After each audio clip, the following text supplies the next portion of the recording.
We start off on the Great Eye Rig, where the Straw Hats and the giant warrior pirates are celebrating with one massive feast on their journey to Elbaf. During the party, Oimo and Kashi reveal they returned to Little Garden after Eni's lobby, only to find Dory and Brogy still fighting. Their legendary weapons had already shattered, so the two giants were literally throwing hands. Their plan is to forge new weapons in Elbaf and continue the battle that's lasted over a century. Meanwhile, over on Gartel Island, Bartolomeo is being, Bartolomeo. After saving the island from some thugs, he starts trying to sell Straw Hat merchandise before discovering the island belongs to the Red Hair Pirates. Without hesitation, he burns Shanks' flag to prove Luffy's superiority. Bad move. Shanks appears and gives Bartolomeo a choice, a vial of poison, and 1 month to make Luffy drink it. Instead, Bartolomeo immediately drinks it himself, proving his loyalty without even hesitating. It turns out the poison was fake, and it looks like they're free to leave, until Yasopp steps in. With a single shot, he completely obliterates the Bardo Club's ship, leaving the crew's fate unknown. Over on Hachinosu, Blackbeard returns to absolute chaos after the sword invasion. Kobe has escaped, Gecko Moria is gone. But there's one piece of good news: Monkey D. Garp is alive. Now imprisoned by Blackbeard, Garp becomes an even more valuable bargaining chip against the world government. At the same time, Lafitte reports that the Revolutionary Army has begun starving Mary Jawat by destroying supply ships, while Devon returns with Caribou in tow. But then comes the biggest twist of the chapter. Back on the Great Eric, the Thousand Sunny has vanished. Nami suddenly wakes up alone in a strange toy-like room, still wearing her Viking outfit, with no sign of the crew. She's not alone for long. A swarm of giant honeybees suddenly attacks her and Zeus, while down in the town below, people are literally watching bees rain from the sky. Then things get even worse. A giant porcupine gets startled, and now it's charging straight at her through the castle. That's when she hears it, Usopp screaming. He's in the middle of his own life-or-death battle against a cat. The two team up with Zeus to fight back, but quickly decide running sounds like a much better idea. Then it hits them. Back on the Sunny, they got absolutely wasted on absinthe, a drink known for causing hallucinations, so naturally, they convince themselves the cat isn't actually real. Huge mistake. The imaginary cat smacks both of them clean off the castle. Nami wakes up at the bottom with Usopp knocked out beside her. And the cat, it's not a cat anymore. It's now a full-grown lion. Right before things get worse, Luffy, Zoro, and Sanji make their entrance. The original monster trio takes the lion down in seconds, and it shrinks back into an ordinary cat. This entire episode feels like classic pre-time skip One Piece. Nami hiding behind Usopp, the monster trio showing up at the perfect moment. Zoro somehow managing to get lost, even inside a giant toy world. If you've been watching since the East Blue days, this episode hits with a huge dose of nostalgia. The crew leaps off a cliff, Zoro still posing while falling, before landing in a strange blocky town. Looking around, they realize they're all wearing Elbaf-style clothing. And for the first time, they begin to suspect they've finally arrived in the land of the giants. Luffy and the others keep exploring the strange blocky town when they run into a man riding a grasshopper. He explains they're in the land of gods ruled by the mysterious sun god, alongside other deities like the cat ice cat, the ear god, and the needle god. The Straw Hats then realize that they have already attacked and even eaten some of these gods. The man then warns them, never go beyond Big Steen Castle, the castle they just left. So naturally, Luffy ignores him completely. He sprints straight past the castle and slams face first into what looks like thin air. Turns out it isn't a wall, it's a giant mirror. As the glass shatters, the truth comes out. This entire town is inside a massive cage. The Straw Hats haven't stumbled into Elbaf at all. They've been trapped inside a giant terrarium, kept like pets. And just outside the cage, they finally spot Chopper, freeing him from his chains. Before they can even celebrate, they're surrounded by the giants Viper, Crow, and Rats. Luffy, Sanji, and Zoro jump straight into battle, and the chaos accidentally sets the whole room on fire. Just as they defeat the animals, the sun god shows up, a towering masked giant, completely horrified to see his precious temple burning to the ground. And now he's only got one thing on his mind: revenge. With no time to fight, the Straw Hats make a desperate escape. As the sun god chases the Straw Hats around the cage, seeing them as nothing more than his dolls, they scatter and run. Nami tries navigating with the blueprints, but the sun god shuts that down fast. He attaches a metal net to his staff, trying to trap them for good, but Zoro slices it open before it even closes. That's when the sun god notices something. The Straw Hats already killed and ate the ear god, Glut Bunny. You'd expect grief. Instead, he laughs. He's actually amused watching them fight for their freedom. Then he drops a name, Hajrudin, their ally from Dressrosa. Turns out he knows exactly who they are. The sun god is revealed to be Road, a member of the new giant warrior pirates. His crow, Mugen, brought the Thousand Sunny to him after the crew sailed straight through the sleeping clouds and fell into a deep slumber. Road recognized them instantly, but he wasn't happy. His own captain, Hajrudin, chose to become a subordinate to them, to humans. And Road wasn't about to accept that, so he locked them away in his personal diorama, kept them missing, kept them as his. But Nami isn't done. With Zeus's help, she summons lightning clouds and strikes Road down, incapacitating him on the spot. And Luffy, he activates Gear 4 and punches straight through the stone wall. Far from Elbaf, a frozen wilderness lies silent as wolves hunt through the snow. Back on the Great Eric, Frankie tells the giants to stop searching for Luffy's group. He knows they're still alive even if he can't prove it. Robin agrees. They've done everything they can. Now, it's time to head for Elbaf. Meanwhile, Luffy's group finally escapes the giant terrarium. Towering above them is a colossal tree, snow-covered mountains, and a rope bridge leading away from the castle. Crossing it are two giants, Gerd and Goldberg, the doctor and cook of the new giant warrior pirates. As they walk, Gerd questions why Hajrudin ever let Road join their crew. Goldberg defends him, saying Road's a great navigator. Gerd isn't convinced. She says if anyone deserves to be called the shame of Elbaf more than Loki already is, it's Road.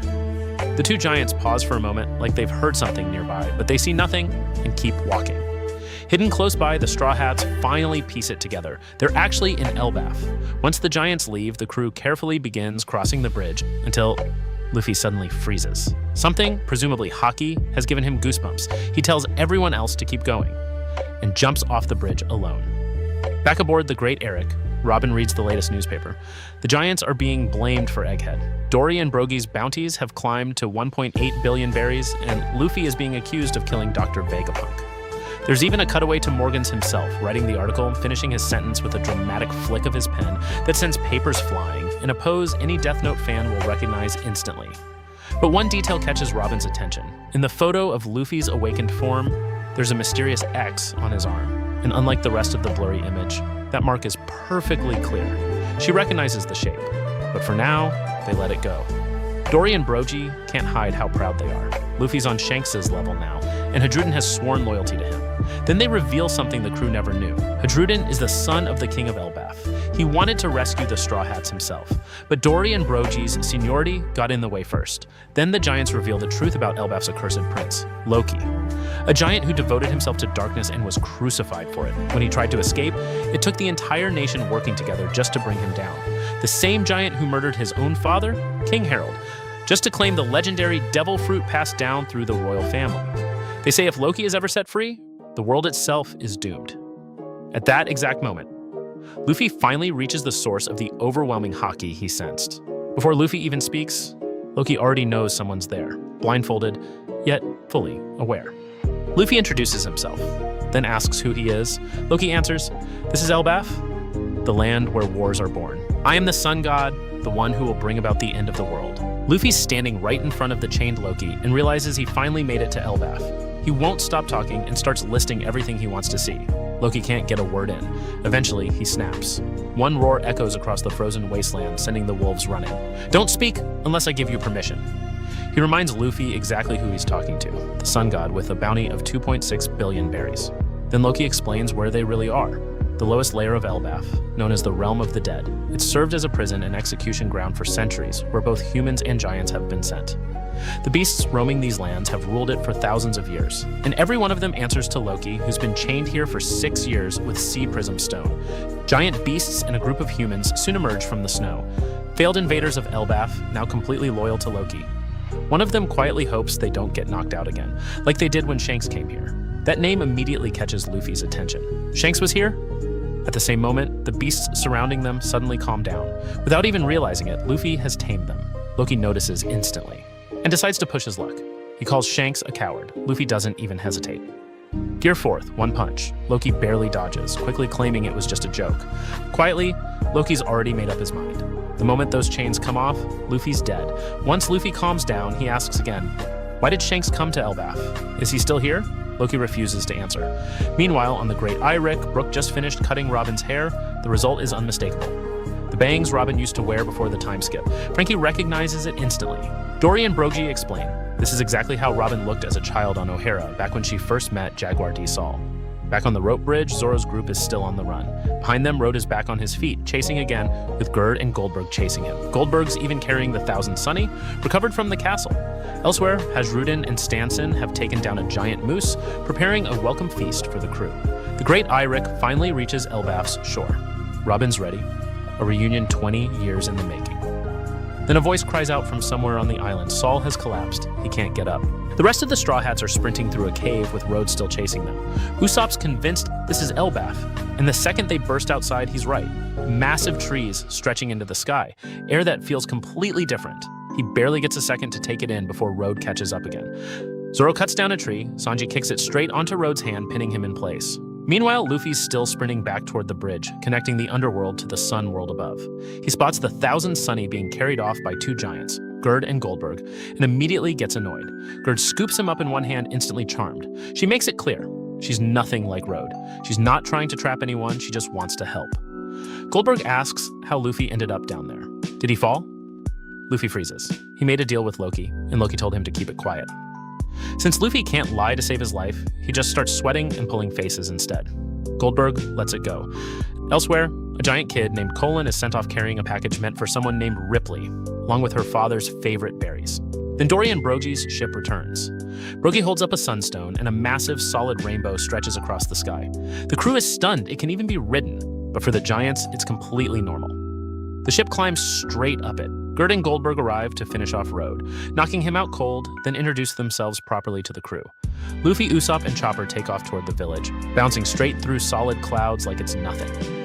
And then Elbaf comes into full view. Giant trees, giant houses, children playing, giants going about their day, everything scaled so far beyond human size, the Straw Hats look like toys. Usopp starts crying. This was the place he and Luffy used to talk about like it was impossible. They're actually here. Years ago, after Ohara was destroyed, Spandine spun his own story for the press, pinning it all on Robin, calling an 8-year-old girl a demon. The government never told the world the truth, just one order. If she's ever found, report her location immediately. It nearly broke her. She once stood at the edge of a cliff, ready to end it all, but the memory of her mother, Olvia, and of Saul kept her going. The Straw Hats finally reunite at the port, marveling at sea clouds their ships can actually sail on. Nami compliments Robin's new haircut. Luffy reacquaints himself with Hajrudin, who introduces the rest of his crew. Road, meanwhile, has been crucified as punishment. Hajrudin brings up how thrilled everyone was to hear Big Mom had fallen. Luffy cuts him off. Save it for after the feast. But before any of that happens, Robin has one thing she needs to do first: find Saul. The crew doesn't hesitate. They all go with her, Gerd leading the way. Saul, they learn, is Elbaf's history professor, living at the Owl Library in Warrior Springs. As they land, someone comes running, panicked. Saul's collapsed, can't get up. Robin isn't worried at all, and she's right not to be. The second she gets close, Saul tries to spook her. Turns out the whole collapse was a joke, because after all these years, he didn't know what else to say to her. It doesn't land. But he picks her up anyway, brings her close, and tells her she looks just like Olvia now. Robin asks if his scars still hurt. He shrugs it off. Turns out he's tougher than he thought. The island's fire melted him free from his own ice, and he fell into the ocean below. He found out later she'd escaped. And he was furious about the lies written about her afterward. But Robin doesn't want to talk about any of that right now. She just wants him to tell her she's alive. So he does. He pulls her into a hug, tears in his eyes, thanking her for making it all the way here to him. Robin breaks down completely, tells him she missed him. He missed her too. And around them, nearly the entire crew is in tears. Luffy steps forward to greet Saul, but instead of his usual chaos, he suddenly goes stiff and formal, thanking him for taking care of Robin like some kind of Yakuza boss. Robin introduces him properly as her captain, though Saul already knows exactly who Luffy is. But what truly moves him isn't Luffy becoming an emperor, it's that Robin finally found the friends he always promised she would. Saul thanks the Straw Hats for protecting her and asks Luffy to keep doing so. Luffy agrees without hesitation. Then Lilith introduces herself as Dr. Vegapunk and reveals the huge case brought from Egghead contains a complete clone of Vegapunk's original body. Not another satellite, the same body he secretly used to visit Elbaf over 20 years ago. Lilith plans to build a new laboratory, revive him, and find a cure for Kuma. Bonnie lights up instantly. Soon, the crew splits up. Luffy and Usopp meet Elbaf's children, only to discover they aren't being raised as warriors anymore. Their teacher, Ripley, explains that the late King Harold wanted giants to trade with other nations instead of constantly fighting. He tried to change Elbaf. Then his own son, Loki, murdered him. Because Elbaf refuses to recognize Loki as king, the country has been left without a ruler. Ripley then asks about Luffy's white-haired form, saying Gear 5 resembles a legendary warrior from Elbaf's oldest stories. Luffy simply tells her that's him at his freest. Meanwhile, Saul takes Robin to the Owl Library and reveals that after Ohara was destroyed, he returned with Hajrudin and recovered the books the scholars sacrificed their lives to protect. Inside, every book grows to giant size.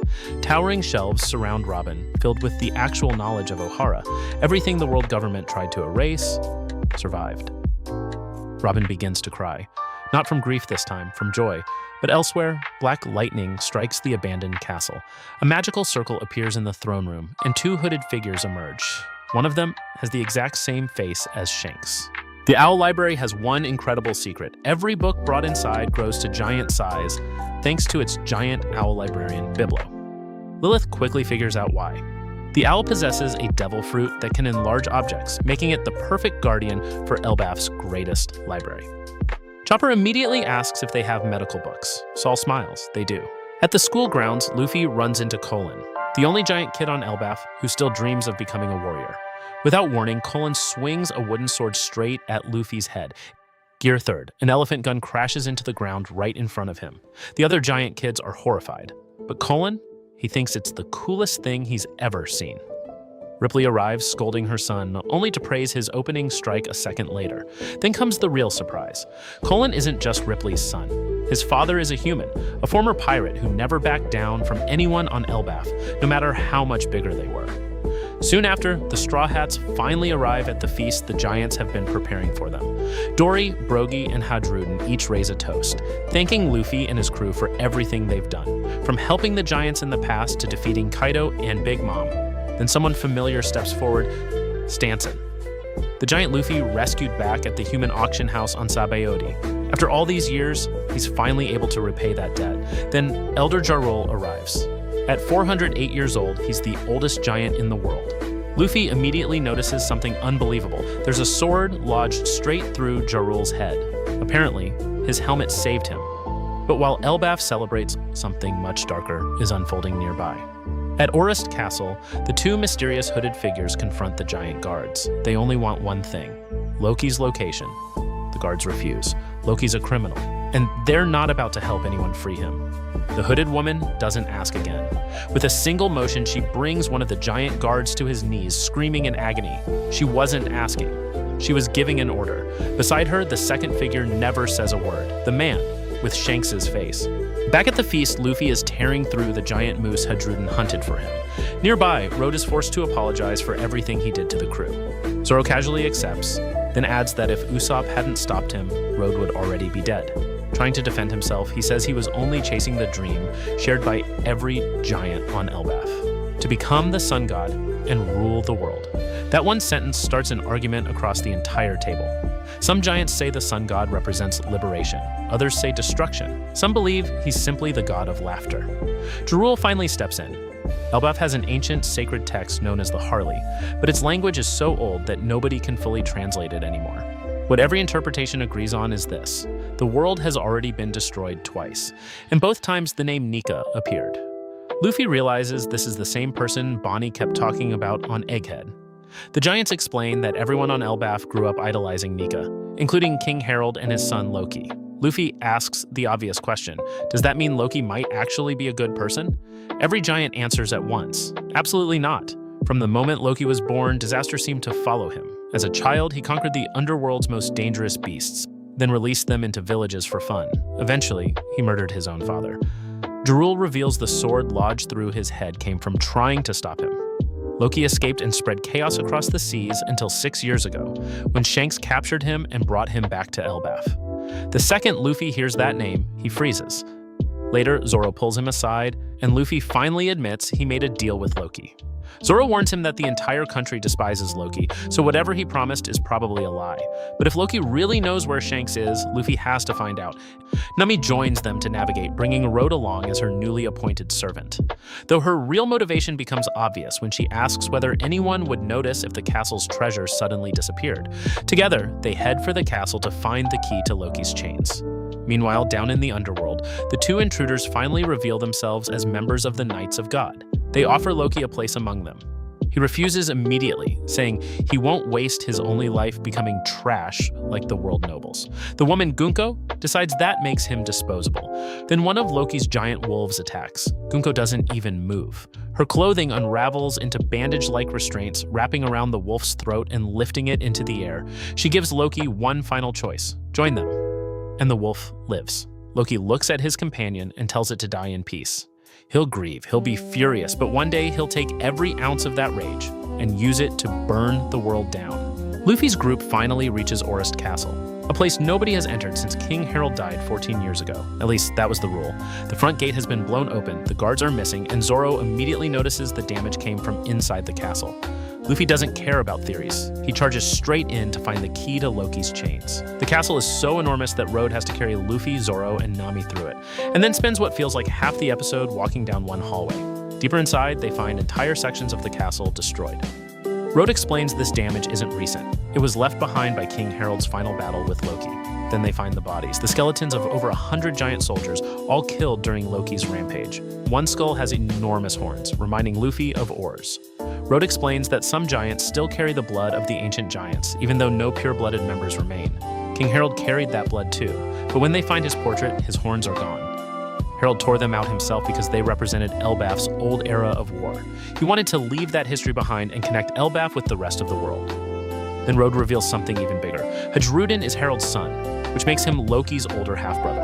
Hajrudin's mother came from another giant kingdom, and because Elbaf considered her blood foreign, she was never allowed to become queen. Hajrudin wasn't even permitted to live beside his own father in the castle. Apparently, even giants found a way to argue over bloodlines. Zoro asks why Road would follow someone whose heritage he once looked down on. Road remembers being a lonely child, constantly mocked for caring more about maps than fighting. Hajrudin was the only person who saw value in his talent, the only one who offered to become his friend. Despite the way Elbaf treated him and his mother, Hajrudin still swore he would unite every giant tribe in the world and become their king. Road intends to help him do it. Then Luffy notices several guards collapsed deeper inside the castle. Meanwhile, down in the underworld, Gunko is still beating Loki while he remains trapped in Sea Prism's stone. Her arrow fruit allows her to create arrows from her clothing, showing the exact path her next attack will take before it happens. She tells Loki to join the Knights of God. He refuses. Gunko shows him the kick, then the uppercut. And both attacks land exactly as promised. Even Loki's beasts are pinned down before they can protect him. Eventually, Loki loses consciousness. That's when the man beside Gunko finally removes his hood. His name is Figureland Shamrock, the son of Figureland Garling, commander of the Knights of God. Shamrock orders Gunko to contact Mary Joa. Their plan is no longer just to recruit Loki. The world government intends to bring all of Elbaf under its control, by any means necessary. Down in the underworld, Loki is somehow still conscious. He looks at Shamrock and demands to know how a pirate and a world noble can possibly share the exact same face. Shamrock finally confirms it. Shanks is his younger twin brother. They were separated as children, and although Shanks once returned to Mary Joa, he eventually chose to go back to what Shamrock calls the filthy lower world. Loki actually laughs. Now he has a reason to hate both brothers and swears he'll avenge every animal they killed. Shamrock's patience runs out. He draws his sword and calls forth Cerberus, a three-headed beast emerging directly from the blade, with each mouth carrying a sword of its own. Gunko creates a giant bird from her arrows, and as they prepare to leave, Shamrock detaches Cerberus's three heads. He tells Loki that if he survives, he's welcome to come find him. Then all three heads come crashing down, driving their swords straight into Loki's body. As they fly away, Shamrock reveals their new plan. Taking Elbaf by force would be difficult, so they'll begin with leverage instead. The giant children. And to capture them, another Knight of God is being called in. Back at Orist Castle, the injured guards tell Luffy they were attacked by red-haired Shanks. Luffy refuses to believe it. Nami teases him for defending Shanks so fiercely, but Luffy says she'd react exactly the same if someone accused Belle-Mare. The guards admit it may have only been someone who looked like Shanks, possibly even a brother. Luffy realizes he's never heard Shanks mention any family. As far as he knows, the Roger Pirates raised him. Outside the castle, a mysterious figure approaches, the same person once seen sharing a drink with Crocus at Twin Cape. Meanwhile, Frankie discovers an enormous mural carved into Treasure Tree Atom. Ripley says the drawings are roughly 800 to 900 years old, placing them directly within the Void Century. What's strange is that the mural doesn't only show giants, it shows different races standing together. Something Elbaf's known history claims never happened. At the Owl Library, Saul brings Robin the Harley, Elbaf's ancient scripture. Its myths have been interpreted countless ways, but the book itself is divided into three worlds. In the first world, humanity's greed reaches for a forbidden sun. The enslaved prey, the sun god appears, and an enraged earth god alongside a serpent of hellfire covers the world in death and darkness. Everyone is separated. In the second world, life returns from the void. The forest god unleashes demons, the sun becomes the source of war, and humanity tries to become gods by destroying it. The sea god answers in fury. Once again, everyone is separated. Then comes the third world, a world of chaos waiting for a promised day.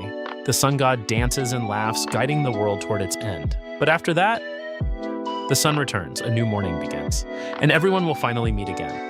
As Robin reads, the ancient mural reveals Nika fighting beside giants, samurai, minks, angels, a mermaid princess, a machine resembling the Iron Giant, and fleets of humans from across the world. The Harley isn't only describing history, it may be describing what's yet to come.